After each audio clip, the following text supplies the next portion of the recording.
नमस्कार दोस्तों कुछ दिनों पहले ना एक एस्पायरेंट से बात हो रही थी जिनका नाम है अंकित। अंकित ने ना मेरे से एक क्वेश्चन ये पूछा, सर एक बात बताइए, सारे लोग बोल तो देते हैं कि प्री के क्वेश्चन सोल्व करते वक्त आप कॉमन सेंस अप्लाई कीजिए, लेकिन ये नहीं बताता कि कोई कैसे अप्लाई कीजिए। ज़्यादा से ज़्यादा ये बोल दिया जाता है कि प्रैक्टिस कीजिए, लेकिन देखो आप रॉन्ग डायरेक्शन में प्रैक्टिस करोगे तो क्या फ़ायदा, बल्कि टाइम भी वेस्ट हो जाएगा। तो उस समय देखो मैं भी कुछ आंसर नहीं दे सका कि कॉमन सेंस कैसे डेवलप करें। अब कुछ चीज़ें ऐसी हैं, अब मान लीजिए आपको ना किसको बताना है, सिर्फ बोल के बताना है कि स्विमिंग कैसे करें, तो आप नहीं बता सकोगे, लेकिन आप स्विमिंग करके दिखाओगे ना कि आपकी हाथ और पैर की मूवमेंट्स ऐसी होनी चाहिए, तो हो सकता है कि सामने वाला जो पर्सन है थोड़ा बेहतर ढंग से समझ पाए कि हाँ अच्छा ये हाथ पैर ऐसे घुमा रहा है, ऐसे तो मैं भी घुमा सकता हूँ, ऐसे तो मैं भी स्विमिंग कर सकता हूँ। तो उसी प्रकार से कॉमन सेंस कैसे अप्लाई करनी है उसकी ना हम इस वीडियो में थोड़ा प्रैक्टिस करते हैं, ताकि आप भी कुछ सीख सकें कि कॉमन सेंस को कैसे अप्लाई किया जा सकता है। और देखो इस वीडियो को स्टार्ट करने से पहले मैं ये बोलना चाहता हूं कि कोई लंबा चौड़ा क्लेम नहीं है कि हाँ इस वीडियो को देखने के बाद आप प्री के क्वेश्चंस धड़ाधड़ सोल्व कर सकोगे। ये मेरी तरफ से एक ना ऑनेस्ट कोशिश है कि मैं कुछ अलग ढंग से आपकी थॉट प्रोसेस डेवलप करने में आपका प्रयास कर सकूं कि आप ऐसे सोच सकते हो क्वेश्चन सोल्व करते वक्त। इतना जरूर मैं कह सकता हूं, इतना दावा जरूर है कि आपकी थॉट प्रोसेस जरूर डेवलप होगी, कुछ ना कुछ आपको नया सीखने को मिलेगा। आपको ये प्रयास अगर सही लगेगा तो और वीडियो बना सकते हैं, नहीं लगेगा तो और भी बढ़िया है। मेरा तो काम है आपका काम आसान करना। तो सबसे पहले हमने जो ये पेपर उठाया है ना, ये उठाया है 2020 का, क्योंकि देखो 2021 की अब ये आंसर कीज तो आई नहीं है, और यूपीएससी बहुत बार सभी कोचिंग सेंटर्स की आंसर कीज को गलत करके खुद की आंसर की दे देती है, तो कुछ गलत हम अप्लाई कर दें उसका कोई फायदा नहीं है। तो 2020 की चूंकि आंसर कीज अवेलेबल हैं तो 2020 से हम स्टार्ट करते हैं, और सबसे पहले हम उठाएंगे पॉलिटी के क्वेश्चंस। पॉलिटी में सबसे पहला जो क्वेश्चन है वो देखो राज्यसभा और लोकसभा की पावर से संबंधित है। अब कहने को देखो ये आसान क्वेश्चन है, जिसने पढ़ा है वो आसानी से सोल्व कर देगा, लेकिन जैसा मैंने शुरुआत में बोला आपको याद नहीं आ रहा है, रिवाइज नहीं किया आपने ढंग से, और कॉमन सेंस से आपको इस क्वेश्चन को सोल्व करना है, तो कैसे आप करोगे, इन चीजों पे हम फोकस करेंगे। याद है तो देखो आसानी से कर ही दोगे, फिर तो हम डिस्कस ही क्यों कर रहे हैं। ऐसे तो आपको हजारों वीडियोस मिल जाएंगी यूट्यूब पर जिनकी सहायता से जो लोग प्रीवियस ईयर क्वेश्चंस डिस्कस करते हैं, लेकिन हम इस वीडियो में थोड़ा अलग ढंग से डिस्कस करने की कोशिश करते हैं, थोड़ा कॉमन सेंस अप्लाई करके कि आपको याद नहीं आ रहा है, फिर आप कैसे इस क्वेश्चन को सोल्व करोगे। क्वेश्चन ये है, Rajya Sabha has equal powers with Lok Sabha in the matter of creating new all India services, B amending the constitution, C removal of the government, और डी मेकिंग कट मोशंस। अब एक एक करके आप ऑप्शन देखिए। पहला ऑप्शन देखिए, देखो कायदे से अगर आपको याद हो तो बात ही खत्म हो जाती है। आर्टिकल 312 जो है वो राज्यसभा को स्पेशल पावर देता है ऑल इंडिया सर्विसेज को इस्टेब्लिश करने के लिए, लेकिन याद नहीं है आपको कुछ भी, फिर आप सोचिए, फिर दिमाग लगाइए, थोड़ा कॉमन सेंस यूज कीजिए। देखो राज्यसभा का तो एसेंस ही ये है कि स्टेट्स के इंटरेस्ट को प्रोटेक्ट करना, और ऑल इंडिया सर्विस से सबसे ज्यादा प्रभावित कौन होता है, स्टेट। ये भी क्वेश्चन आपके मन में आया होगा, कैसे तो देखो आपको पता है हमारे देश में यूपीएससी के द्वारा एग्जाम कंडक्ट किया जाता है, आईएएस और आईपीएस से इनको रिक्रूट किया जाता है।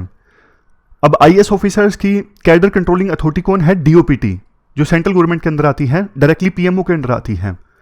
और आईपीएस ऑफिसर्स के लिए कैडर कंट्रोलिंग अथॉरिटी कौन है, ministry of home. Even central government ने बहुत सारे रूल्स भी बना रखे हैं, जैसे all India service rules 1964, cadre rules, जिसको लेके कुछ दिनों पहले कंट्रोवर्सी भी पैदा हुई थी। सेंट्रल गवर्नमेंट ने कहा था कि हम जब चाहे आईएएस ऑफिसर्स को बुला सकते हैं, सेंट्रल गवर्नमेंट में काम करने के लिए आना पड़ेगा निश्चित टाइम फ्रेम के अंदर। कंट्रोवर्सीज को लेकर पैदा हो गई थी, कुछ दिनों पहले की यह बात है। तो मतलब अक्सर स्टेट्स की यह शिकायत रहती है कि ये जो आईएएस आईपीएस है ना, बहुत बार सेंट्रल गवर्नमेंट के इशारे पर काम करते हैं, गवर्नर की तरह। बहुत बार, मतलब ऐसा नहीं, हमेशा। कुछ आईएएस आईपीएस पर यह भी आरोप लगता है कि जैसे पश्चिम बंगाल में कुछ आईएएस आईपीएस ऑफिसर्स पर आरोप लगा कि वो टीएमसी के पार्टी लीडर की तरह काम कर रहे हैं। लेकिन फिर भी देखो स्टेट्स जो है ना हमेशा इनसिक्योर रहते हैं ऑल इंडिया सर्विसेज की वजह से। इसीलिए अब आपके मन में ये आ सकता है, थोड़ा कॉमन सेंस अप्लाई करो कि हो सकता है कि क्योंकि सारी पावर्स तो सेंट्रल गवर्नमेंट के पास है, रूल्स बनाने की, कैसे इनको बिहेव करना है, कैसे इनका कैडर चेंज होगा, पार्लियामेंट के थ्रू सब चेंज किया जा सकता है। और चूंकि राज्यसभा स्टेट्स के इंटरेस्ट प्रोटेक्ट करती है, तो कॉमन सेंस ये कहती है कि हो सकता है कि संविधान ने राज्यसभा को ज्यादा पावर्स दी हो ऑल इंडिया सर्विसेज के मामले में, क्योंकि बाकी तो पावर्स पार्लियामेंट के पास है ही ना, कोई नया रूल बनाने की, सर्विस से संबंधित या फिर सर्विस से ही संबंधित कोई नया एक्ट बनाने की। तो ये जो ऑप्शन है पॉसिबल हो सकता है, थोड़ा सा कॉमन सेंस से अगर हम सोचें। दूसरा है अमेंडिंग द कॉन्स्टिट्यूशन। अब देखो, अब कायदे से तो अगर आपको याद हो तो आर्टिकल 368 ने दोनों सदनों को इक्वल पावर्स दी हैं संविधान को अमेंड करने के लिए इस मामले में, लेकिन याद नहीं है आपको, कॉमन सेंस अप्लाई करके सोचना है। फिर कैसे सोचोगे? देखो, आपको यह सोचना चाहिए कि किसी भी देश की व्यवस्था का आधार होता है उस देश का संविधान। पूरा जो देश चलता है संविधान के आधार पर चलता है, इसलिए इसको अमेंड करना इतना इजी भी नहीं होना चाहिए। ऐसा नहीं कि कोई नई सरकार चुन के आ जाए और वो संविधान को पूरी तरह से बदल दे। सरकार तो आपको पता है लोकसभा में जिसकी सबसे ज्यादा सीटें आती हैं उसी की बनती है ना। अगर ऐसा होने लगा तो हर 5 साल बाद तो संविधान बदलने लग जाएगा। अभी बीजेपी सत्ता में आई तो संविधान चेंज, कल को लोकसभा में मेजोरिटी आ गई कांग्रेस की तो संविधान चेंज। इतना आसान भी नहीं होना चाहिए संविधान को चेंज करना। तो इसी वजह से हमारे संविधान निर्माताओं ने सोचा होगा कम से कम राज्यसभा एक ऐसा हाउस होगा जो लोकसभा पर चेक रखेगा कि वो पावर चेंज ना कर पाए, मतलब एकदम से संविधान चेंज ना कर पाए। तो इसलिए संविधान निर्माताओं ने लोकसभा और राज्यसभा दोनों को ना इक्वल पावर्स दे दी चेक्स एंड बैलेंस एस्टैब्लिश करने के लिए। और संविधान को चेंज करने के मामले में तो जॉइंट सीटिंग का भी प्रोविजन नहीं है। तो इस प्रकार से ना भी याद हो तो थोड़ा सा कॉमन सेंस का यूज किया जा सकता है। अब तीसरा ऑप्शन देखिए, तीसरा ऑप्शन इसको तो आसानी से एलिमिनेट किया जा सकता है। क्योंकि देखो, लोकसभा में जिस पार्टी की सबसे ज्यादा सीट्स आती है ना वो सरकार बनाती है। तो सरकार बनाने में ना राज्यसभा का कोई रोल नहीं होता है। हाँ, राज्यसभा का कोई मेंबर मिनिस्टर बेशक बन सकता है, लेकिन एज सच सरकार बनाने में गिराने में राज्यसभा का कोई रोल होता नहीं है। लोकसभा में जिस पार्टी की सबसे ज्यादा सीट्स आती हैं, जो मेजोरिटी में आती है, वो सरकार बनाती है। तो ये तो आसानी से आप एलिमिनेट कर सकते हो। अब जैसे बीजेपी है, बीजेपी की मेजोरिटी सीट्स आई लोकसभा में तो इन्होंने सरकार बनाई। अब राज्यसभा का क्या काम सरकार गिराने में? सिर्फ और सिर्फ लोकसभा में बीजेपी की सीट्स मेजोरिटी से कम होगी ना, तभी सरकार गिर सकती है। राज्यसभा में बढ़े घटे सरकार का इससे कोई लेना देना नहीं है। सबसे लास्ट में है मेकिंग कट मोशंस। ये भी देखो ऑप्शन आप एलिमिनेट कर सकते हो। क्योंकि मनी बिल या फिर बजट से संबंधित राज्यसभा के पास कोई खास पावर्स होती नहीं है। और अक्सर आप न्यूज में देखते भी हो कि ओपोजिशन ये शिकायत कर देती है कि आपने आधार बिल को मनी बिल के तौर पे पास कर दिया, ये गलत है, ऐसा नहीं होना चाहिए, आप राज्यसभा को बाईपास कर रहे हो। तो यहां पर थोड़ा सा कॉमन सेंस लगाने का अप्रोच है कि लोकसभा के पास इन मामलों में जरूर ज्यादा पावर होगी, तभी तो सरकार कुछ बिल्स को मनी बिल के तौर पे पास करवा देती है, क्योंकि सरकार की मेजोरिटी नहीं होती राज्यसभा में। तो ये हमने पहला क्वेश्चन डिस्कस किया। पहला क्वेश्चन डिस्कस करने में ज़्यादा समय लगा, क्योंकि धीरे धीरे आप एडजस्ट कर पाओगे हमें किस प्रकार से डिस्कस करना है। मेन हमारा मकसद है कॉमन सेंस डेवलप करना। क्वेश्चन तो आपने अभी तक, चूंकि आप प्री की तैयारी कर रहे हो, तो आपने ये सारे क्वेश्चंस पढ़ ही लिए होंगे, एक बार तो सोल्व करके देख ही लिए होंगे, और हो सकता है कि आपको आंसर भी पता हो पहले से। लेकिन हमारा मकसद कुछ और है इस वीडियो में, थॉट प्रोसेस डेवलप करना, कॉमन सेंस डेवलप करना। इसके बाद सेकंड क्वेश्चन है, with reference to points under MPLAD which of the following statement are correct. MPLAD scheme आपको पता है, हर एक मेंबर ऑफ पार्लियामेंट को एक साल में 5 करोड़ रुपए मिलते हैं अपने एरिया में खर्च करने के लिए। टोटल 5 साल यानी 25 करोड़। बीच में बंद कर दी थी कोविड इरा में ये स्कीम। कोविड इरा अभी भी चल रहा है, लेकिन जब एकदम से बढ़ गया था ना कोविड, तो ये स्कीम बंद कर दी थी, अब फिर से स्टार्ट कर दी है। 4 ऑप्शंस हैं और आपको ये बताना है कौन सा ऑप्शन सही है, कौन सा गलत है। पहला ऑप्शन, पहली statement, MPLAD funds must be used to create durable assets like physical infrastructure for health, education, ETC. अब यहां पर देखो, यूपीएससी भी बहुत चालाक हो गई है। यूपीएससी ने यहां पर मस्ट दे दिया, और जो लोग एलिमिनेशन टेक्निक को सिखाते हैं ना, वो बोलते हैं कि ऐसे जब एक्सट्रीम वर्ड आ जाए जैसे मस्ट, ओनली, तो वो स्टेटमेंट गलत हो जाते हैं। लेकिन आजकल यूपीएससी काफी चालाक है, यूपीएससी को भी पता है ये पूरा खेल, तो यहां पे ना यूपीएससी ने मस्ट को कंपनसेट करने के लिए ना एक वर्ड और दे दिया, लाइक। अब लाइक में तो देखो बहुत सारी चीजें आ सकती हैं। यहां पर एक और वर्ड है जिस पे अगर आप ध्यान दो ना तो कॉमन सेंस यूज किया जा सकता है। वो वर्ड है ड्यूरेबल एसेट। ड्यूरेबल एसेट कौन सी होती है? जिसका देखो लाइफ साइकिल ज्यादा होता है। जैसे इंफ्रास्ट्रक्चर है, आप कोई प्राइमरी सेंटर इस्टेब्लिश कर रहे हो, हॉस्पिटल इस्टेब्लिश कर रहे हो, स्कूल बनवा रहे हो, तो जाहिर तौर पर इनका लाइफ साइकिल ज़्यादा होता है, लंबे समय तक ये एग्जिस्टेंस में रहते हैं। और नॉन ड्यूरेबल एसेट्स जिसका लाइफ साइकिल बहुत कम होता है, 1-2 साल का, 1-2 साल का भी नहीं, कुछ दिनों का, 1 दिन का भी हो सकता है। जैसे मान लीजिए आपने कुछ खाना बंटवा दिया, अब खाना बंटवा दिया तो खाना खा गए लोग, पैसा खत्म, समझ गए। और यूं बोल दे कि हमने 10 दिनों तक ना एक पर्दा लगवाया था टेंट का, 10 दिनों तक रहेगा फिर खत्म। तो ये क्या है? ये नॉन ड्यूरेबल चीजें हैं। अब देखो नॉन ड्यूरेबल चीजें में अगर एक एमपी पैसा खर्च करना लगेगा तो ऑलरेडी उसका क्रिटिसिज्म होता है कि एमपी लेड जो स्कीम है वो तो देखो गलत है, संविधान की भावनाओं के अगेंस्ट है, क्योंकि एमपी का काम है कानून बनाना। वो इस प्रकार से डेली बेसिस पे अगर नॉन ड्यूरेबल एसेट वाले काम करने लगेगा तो मतलब वो एग्जीक्यूटिव के डोमेन में और ज्यादा घुस रहा है, ये क्रिटिसिज्म होता है ना।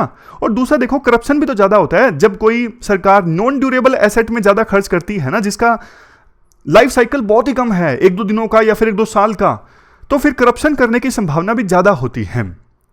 तो इसलिए प्रोविजन किया गया होगा कि एमपी लेड फंड्स जो हैं वो ड्यूरेबल एसेट्स क्रिएट करने के लिए यूज होने चाहिए, जैसे physical infrastructure, for example health infrastructure या फिर एजुकेशन इंफ्रास्ट्रक्चर। ये सिर्फ एग्जाम्पल है, लाइक में और भी बहुत सारी चीजें हो सकती हैं। अभी आपके मन में एक चीज ये भी आई होगी कि अरे इतना डीप में कौन सोचता है। पहली तो बात, वहां पे पेपर चल रहा होता है तो इतना डीप में सोचा नहीं जाता, बिल्कुल ठीक बात है। दूसरा आपके मन में ये भी आया होगा, हाँ अगर आंसर पता है फिर तो कोई भी बता ही दे कि ऐसे सोच सकते थे। ये बात भी आपकी ठीक है, आंसर अगर पता हो तो देखो कोई भी थ्योरी दे दो, आसान होती है। लेकिन जैसा मैंने आपको बताया कि कम से कम देखो थोड़ा कैसे सोचा जा सकता है, वो आपको फायदा हो, ये चीजें काम आ जाए और दूसरे क्वेश्चंस को सोल्व करने में। यही तो प्रैक्टिस है जो हम बोलते हैं कि कॉमन सेंस को यूज करने की प्रैक्टिस, समझ गए। तो ये जो स्टेटमेंट है ना बिल्कुल ठीक है।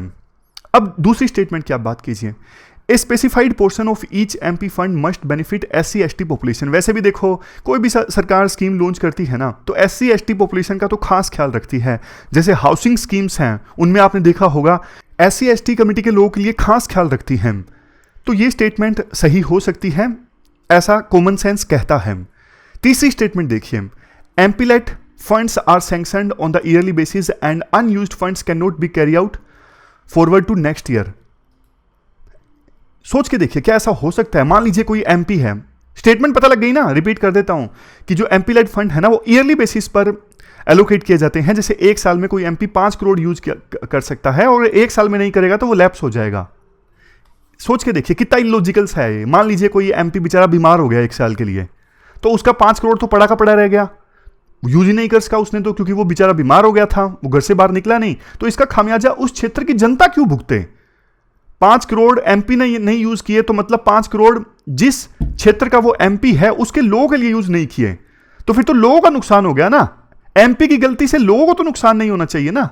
तो इस वजह से फंड्स लैप्स नहीं होता, कैरी आउट होता जाता है। पहले साल में आपने कुछ भी यूज नहीं किया, दूसरे साल में कुछ भी यूज नहीं किया तो भी वो 5 का 10 बनता जाएगा, तीसरे साल भी यूज नहीं किया तो 15 करोड़ हो जाएगा।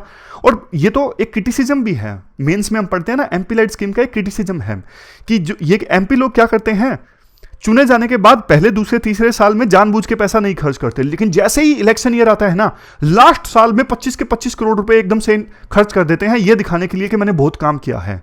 तो ये क्रिटिसिज्म है, ये स्टेटमेंट गलत हो जाती है। हम एक बार इसको ज्यादा गुचमुच हो गया, इसको ठीक कर देते हैं।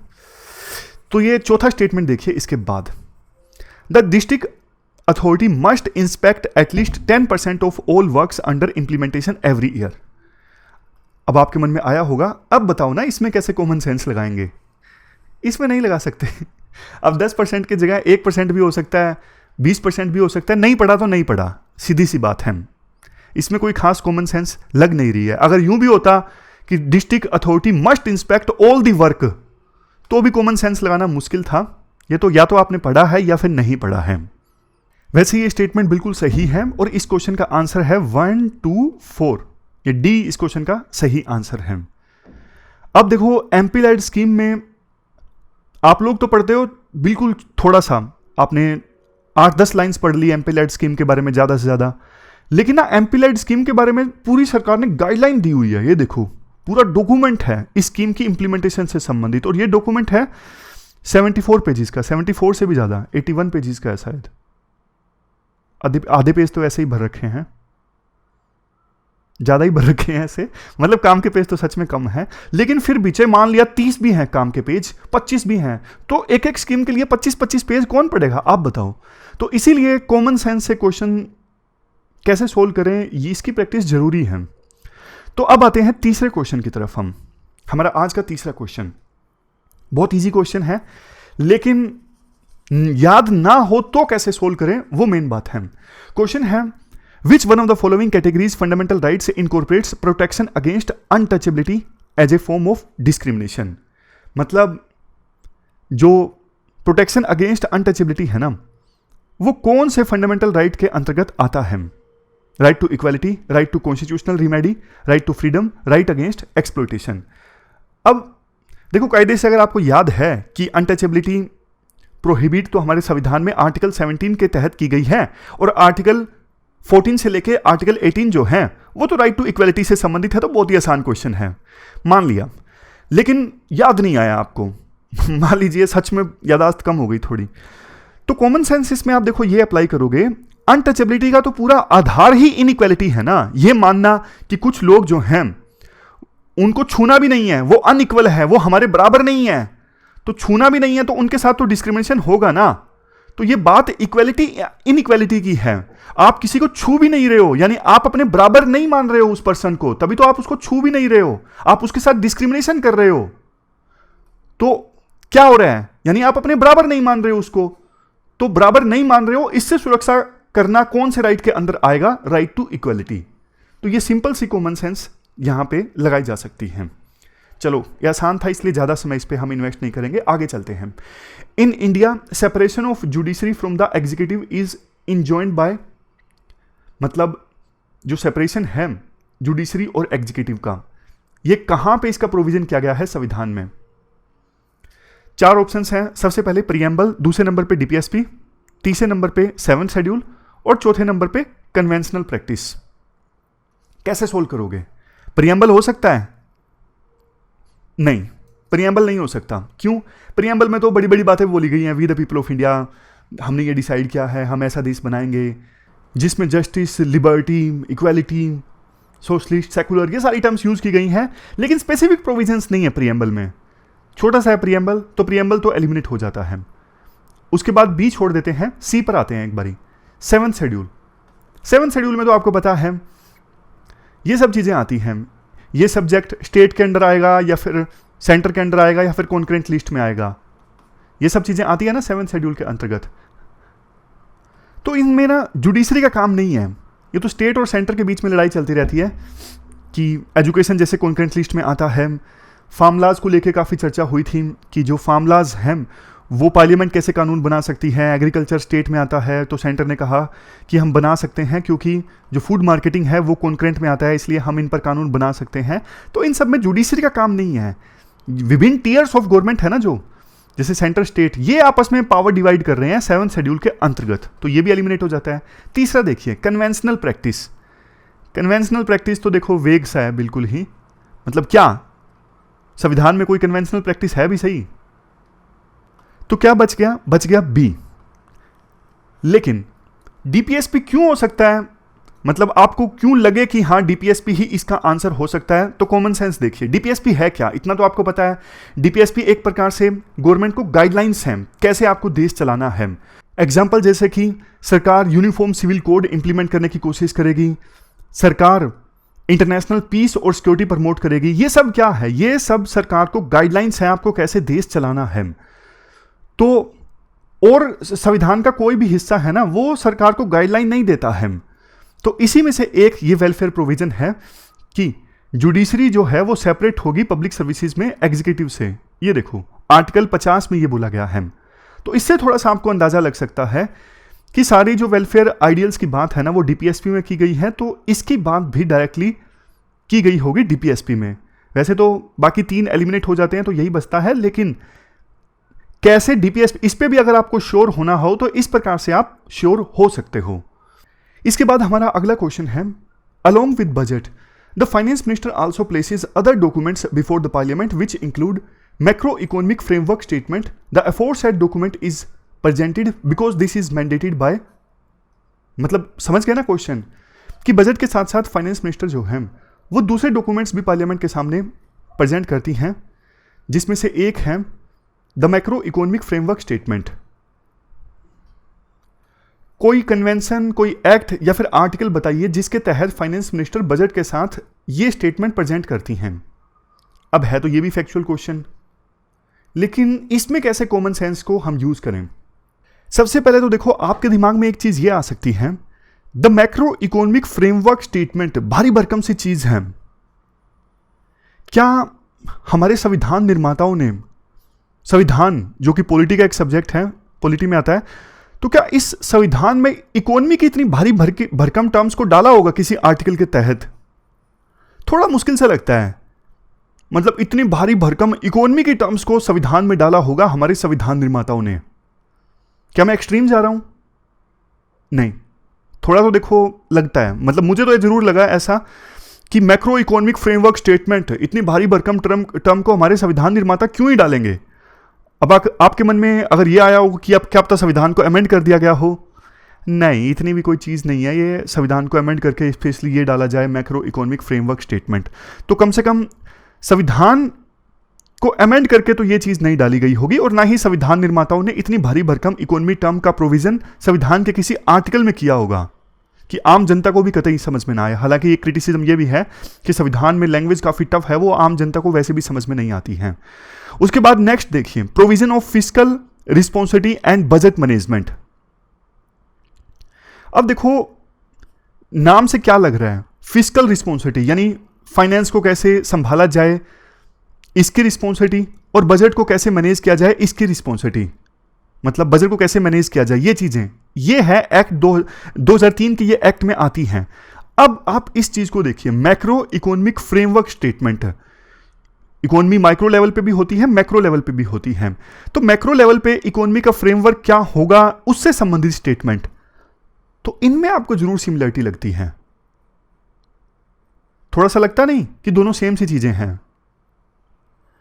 अब देखो होने को तो वैसे ये भी हो जाए कि हाँ कोई लॉन्ग स्टैंडिंग पार्लियामेंट्री कन्वेंशन चली आ रही हो, मैं इससे इंकार नहीं करता, जैसे इकोनॉमिक सर्वे है बजट से एक दिन पहले प्रेजेंट किया जाता है, तो ये कन्वेंशन से चली आ रही है।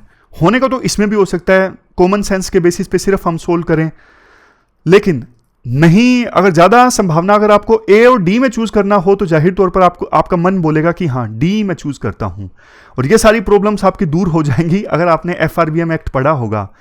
मेंस के लिए हम पढ़ते हैं वैसे भी एफआरबीएम एक्ट, यूपीएससी ने 2014 में एफआरबीएम एक्ट से संबंधित क्वेश्चन भी पूछा था, तो जिसने एफआरबीएम एक्ट पढ़ा है उसके लिए तो देखते ही टिक मारने वाली बात है, लेकिन जिसने नहीं पढ़ा है कैसे कॉमन सेंस यूज करें उससे संबंधित हमने चीजों को डिस्कस किया।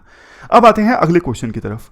अगला क्वेश्चन है, a constitutional government by definition is, constitutional government definition के अनुसार क्या है? Government by legislature, popular government, multi party government या फिर लिमिटेड गवर्नमेंट।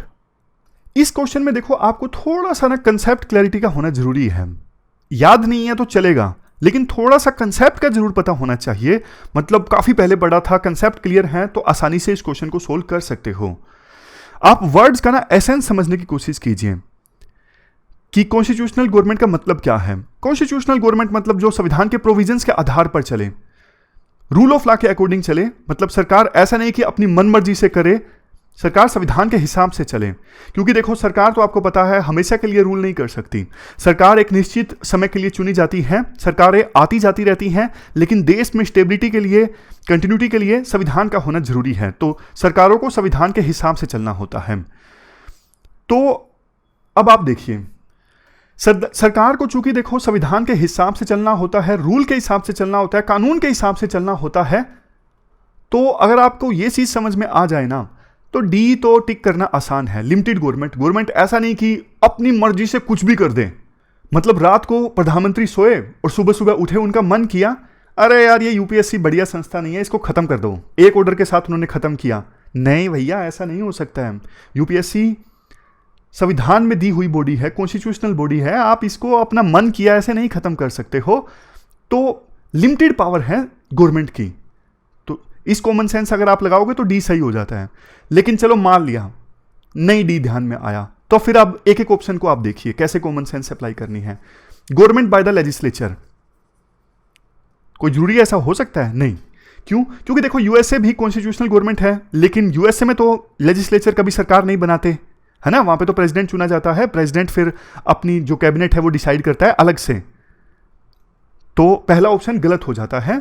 यूएसए में भी संविधान है, यूएसए संविधान के हिसाब से चलता है, लेकिन वहां पे लेजिस्लेचर सरकार नहीं बनाते, लेजिस्लेचर अलग होते हैं, प्रेसिडेंट अलग से चुने जाते हैं। हमारे देश में पार्लियामेंट्री गवर्नमेंट होती है, इसलिए तो जो लोकसभा में सब जिस पार्टी की सबसे ज्यादा मेजोरिटी होती है वही सरकार बनते हैं, यानी लेजिस्लेचर से ही एग्जीक्यूटिव निकल के आते हैं। तो ये पहला गलत हो गया।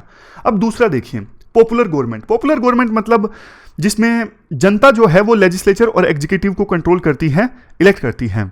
तो पॉपुलर गवर्नमेंट होना कॉन्स्टिट्यूशनल गवर्नमेंट की गारंटी नहीं है, क्योंकि कई देशों में देखो पार्शली इलेक्टेड गवर्नमेंट भी होती है, लेकिन वो कॉन्स्टिट्यूशनल नहीं होती है, तो ये भी गलत हो गया। इसके बाद तीसरे नंबर पे है, देखो मल्टी पार्टी का ना कॉन्स्टिट्यूशनलिज्म से कोई लेना देना नहीं है। एक पार्टी भी कॉन्स्टिट्यूशनल गवर्नमेंट चला सकती है, इसलिए यह भी इनकरेक्ट है। कई सारे देश आपने देखे होंगे जहां पे संविधान है लेकिन अलायंस भी बनता है और कहीं कहीं पर एक ही पार्टी सत्ता चलाती है। तो मतलब मल्टी पार्टी गवर्नमेंट है ना, उसका संविधान से कोई लेना देना नहीं है। अलग अलग देशों में अलग अलग व्यवस्था है, जैसे चाइना में वन पार्टी रूल है, इंडिया में कई सारे जो अलायंस पार्टीज हैं मिलकर अलायंस बनाती हैं, तो अलग अलग जगह पे अलग अलग चीजें हैं, इसका कॉन्स्टिट्यूशनलिज्म से लेना देना नहीं है। तो तीनों ऑप्शंस गलत हो गए। लिमिटेड गवर्नमेंट जो है इसका सही आंसर है। तो आज देखो हम इस वीडियो में यहीं स्टॉप करते हैं। तो आप बताइए कमेंट बॉक्स में आपको कैसा लगा, या फिर कुछ आपके सजेशंस हो तो वो भी आप बता सकते हो। Thank you very much for discussion.